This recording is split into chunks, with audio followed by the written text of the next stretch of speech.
So what do you think the greatest issue LASD has facing at this time? What's the biggest challenge you think that they have?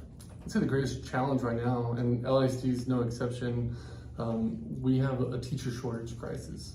And I've been on a campus where we're trying to find talent and we're just scraping the bottom of the barrel in mid-August. Oh, yeah. Just trying to find somebody. Just to fill the positions. Yeah, unfortunately. And we all know that if we hire the wrong people, it's impossible to remove them, Yeah. and it becomes a burden to everybody else on the team. I would say that's the biggest issue. I think last year there were reports of universities closing their education departments because of lack of enrollment and interest in becoming a public educator. So we have limited supply coming from college. We have other school districts poaching. Certainly, yeah. 4-day work weeks. We've seen that with some of the school districts offering that. What do you see as a way to capture or try to compete with on capturing teachers at LASD? I mean, we have the same challenge at LASD that they have in other school districts. Yeah, we do have the same challenge. We're not working with the same tools though. We have one of the smallest purses in the 20 recapture districts in our market. We'll talk about that in a little bit, the recapture challenge. So we're not working with the same tools, and so we do have to think creatively, how can we attract talent to our district? And I think our superintendent, Dr. Lori Rapp, is doing a fantastic job of focusing on that issue. Like Dr. Anthony Mohammed in his book called Changing School Culture, it talks about how you can have the best teaching strategies on campus, you can have the best practices with professional learning communities and data-driven instruction, but none of that even matters if you're planting those healthy seeds in toxic soil.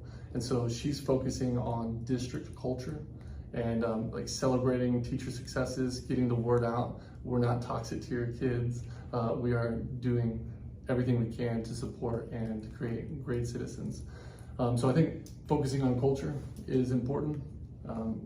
And I'm interested in exploring what other options we have available. Okay, well, let's go to the other topic we talked about earlier, the recapture, because this does change the playing field for LASD and some of the other school districts that may get more benefit from the recapture option. So we've got budget restraints, which all school districts have. Mm-hmm. That's obviously going to be a challenge. So we can talk a little bit about that. And then what is recapture? What does that mean? Yeah, recapture. So we tax the public using property taxes. We haven't raised our property taxes as a district in 7 years. What has increased is probably your taxes based off of home appraisal. Sure. Yeah, the home value. But whenever we collect that, then there's a weighted average daily attendance rate. Based on your child being in class, we get a certain amount of funds. Actually they pay us per student, and then they remove funds if they are absent and say, you didn't really educate them that day, you don't really earn the paycheck. But we still need the lights on, we still need the buildings open. There's still fixed costs, right? Ongoing costs. Yeah, so it's kind of a dated system. How is LASD at a disadvantage in the recapture system? Because you mentioned some may benefit better than maybe what LASD does. Maybe they don't have the same amount of available recapture. Mm-hmm. Well, no, there's like golden and there's copper pennies. I mean, I'm not an expert on school financing, but from what I understand, after House Bill 3 was passed, every district had the opportunity to raise taxes. LASD was one of the few in our market that chose not to. Okay. And so everybody else that did choose to, now they're set up and they're positioned a little bit better in order to pay increases in salary for teachers and some of the extra thrills and frills for the district. Do we still have the Robin Hood? We do, so that is recapture. Okay, so Robin Hood is where you might have a wealthier district Right. that disproportionately gets less benefit, Mm-hmm. but captures more money, right? So if we captured the 100 million and are competing smaller, less profitable, but same number of students captures 70 million, then we will take some of ours and give it to them in order to offset some of the difference. Is that the simple way to kind of think through it? It is, and I wish that's what was advertised as well.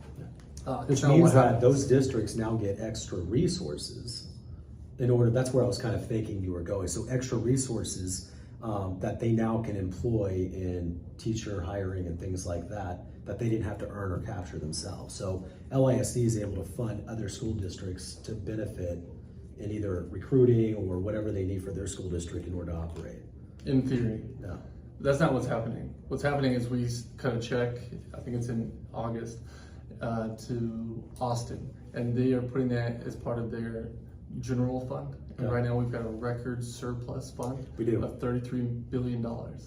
So right now, LASD, we've spent $40 million more this school year on special education expenses. So those are required. If it's part of a child's individual education plan, we're by law required to provide that for them. Charter schools don't have to do that. So what we do, $40 million extra, what we've spent, but we're cutting a check for $68 million to go back to Austin to be part of a general fund. If we're flush in cash, how about we keep some of that to be used for our students? But what's happening is there's a general fund, and it's not actually going to poor districts. We've got like 1,000 districts within Texas. It's not going to any other public school districts. It's going to charter schools, in which they don't have the regulation and the oversight on where are they spending the money, what are they spending it on. They don't have to accept special ed students. Those go to public education. So you have some charter schools that position themselves just like a public school, but many of them are moving away from that, and they're going to more what makes more sense for bringing in the most cash. So the money still comes in, goes in the general fund, and it's still funding competition. Sure. Yeah. Yeah. I'm fine with the free market and competing for it, but I also am a fan of consistency. Okay. How does that look? Yeah. Consistency. Yeah. How do you see that play out? Yeah. Like the rules are applied equally? Correct. Yeah. So if you are giving taxpayer dollars to charter schools, Yeah. then they need to also accept every student that comes to the door. So like if you had autism and your brother was a normal student, Yeah. you say, we'll take your brother, but you need to go to Central Elementary. Gotcha. So they're not held to the same standard, the same rules that the rest of us are. Very interesting. Let's talk about COVID a little bit. Yeah. What has that done to, I know it's affected every school district negatively, all of them. I think most students have come out. I know in the odd sense, like even my son, he was very social, and he's a very social boy. He had to wear a mask for them the whole year. And he's real big on facial expressions and stuff like that. And he wouldn't be able to connect and see how other people. So I don't even know what a year of that has done to him, right? And he's only in kindergarten at the time. I mean, I can't imagine what it's done for others that could not go to school, remote learning only. You missed the entire year of social interaction, things like that. So what kind of challenges are you seeing? And how's that affecting, how about the student performance in general?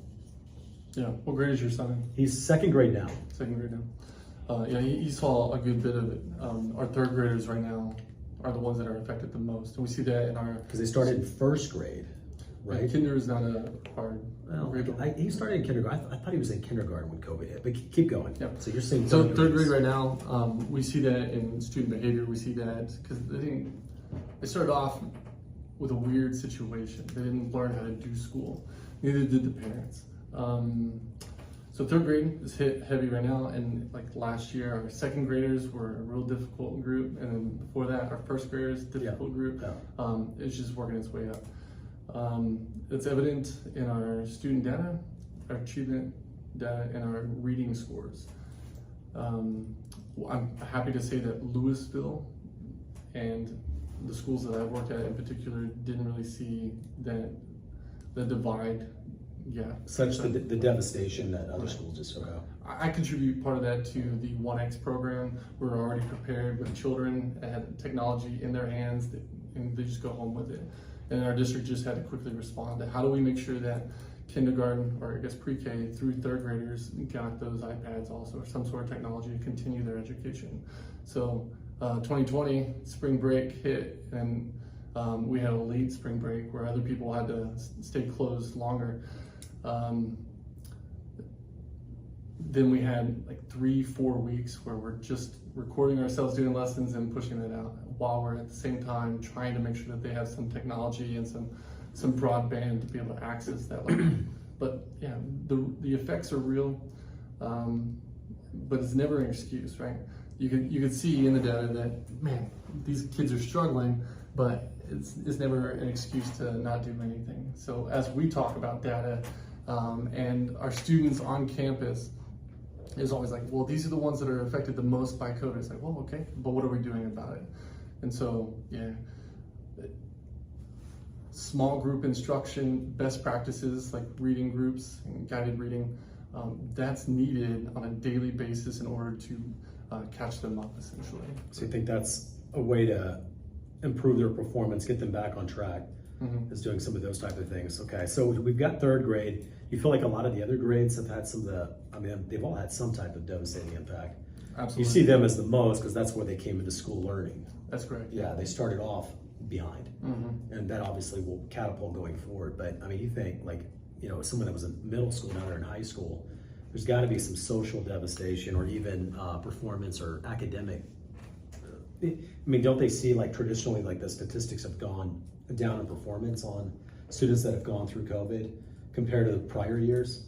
Yeah, for a couple of years we weren't giving school accountability ratings at all, just kind of dismissing the findings. Yeah.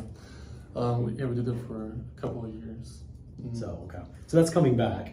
We've got to have some type of standardized system, whether we all like it or not. I know a lot of people push back on standardized tests because we teach the test, not to what we should be learning in classroom. But those are all those debates on what we should be doing. And at school, if you don't perform well on the school required test, then they will reduce your funding. I know there's also kind of some political footballs that get played around.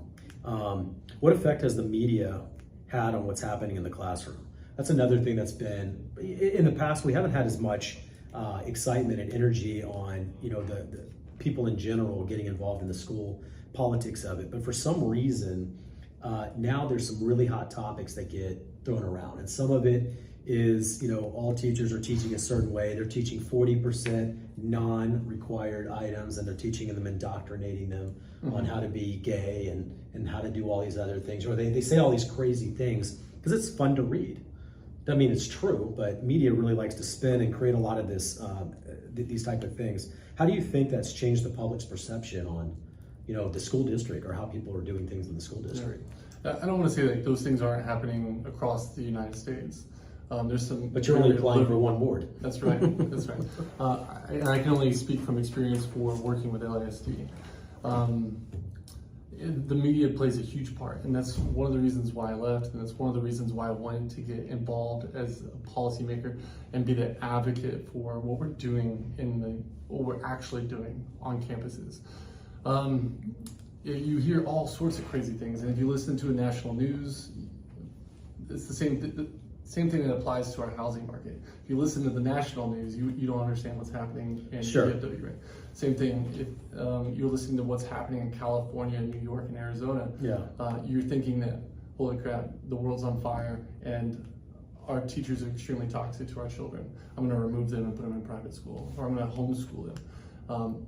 But some of it's propaganda, and some of it is just not happening here. We do have laws and regulations that prevent a critical race theory. We have social emotional learning. It's probably not what you think it is. What else we got? Furries, people pooping in litter boxes inside the classroom. That's not happening. Yeah, I don't think that's probably happening. I don't think that's probably happening. But they might write something on some unique story somewhere. What about the other hot topic they talk about is books? Yeah, so Keller's been hot on this thing right now. Keller ISD, I know they've been in the news a lot about what books are in and what books are out. And is there, you know, I know this is another topic that may get overplayed, like, you know, you guys have all these books in there that are teaching kids in second grade about sex and, you know, all these crazy things. So what kind of things are you seeing and what's really actually happening? Yeah, so the last couple of years, this has really blown up into a big deal. It is a big deal. I don't want my kids exposed to sexual or pornographic stuff from my school's library. It's ridiculous. It shouldn't be happening. What's happening is, also I don't have a library science degree.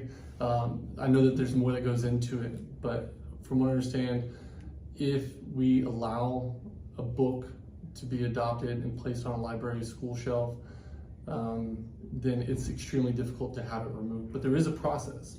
And so LASD has actually had an initiative to be able to not just have one screening, but there's 2 screenings now to make sure that we're not having stuff like that enter our libraries. But if something does get entered into our library, then we do have a process in order to report the book, the title, and then have it removed from the shelf. Yeah. But again, how do they determine, like, who decides what stays and what goes? So you said there's a process. They apply, they put it on the front line, and then they have a second screening. Do parents get on there and vote? Does the school board make a vote on this? I mean, how do you all make a determination? That's beyond me. I'm not sure. Okay, it's above your pay grade. So there is a process on evaluating and determining that. I'm also curious. I know you want to know the answer to this. Like, what is the standard? You know, what is I mean, I'm sure there's appropriate material, obviously, at different phases and grades. You know, where as you get older, there might be a murder in the book. You wouldn't want to be talking about that like in 2nd and 3rd grade. There's some type of standard. I'd be curious to know kind of where that plumb line is. You know, you and I are probably pretty similar. We have a pretty strict plumb line on the way we think about, you know, some of what that criteria might look like, but someone else might have a completely different. So I'd be fascinated to kind of find that out. What effects, we talked about that.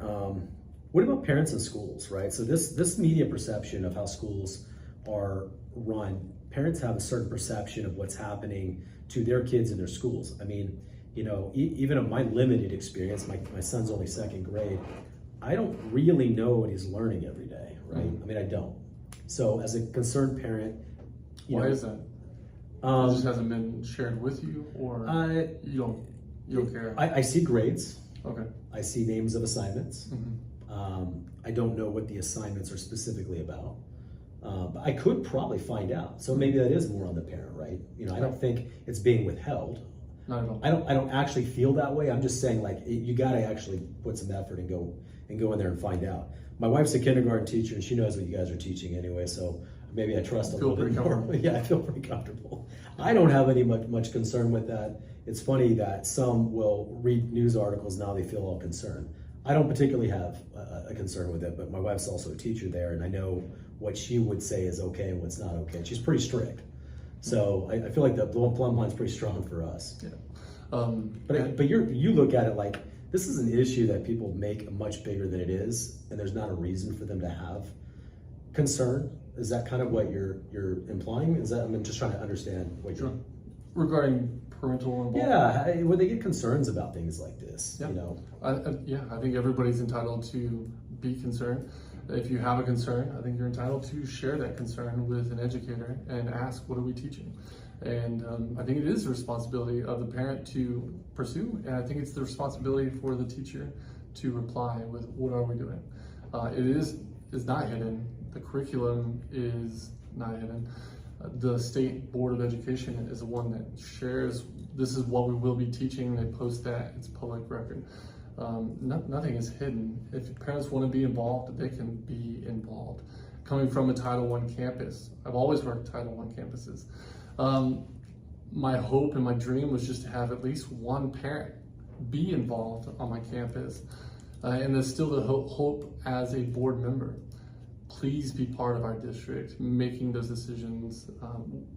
It's an open invitation, and it has been. That's not something that's new with me.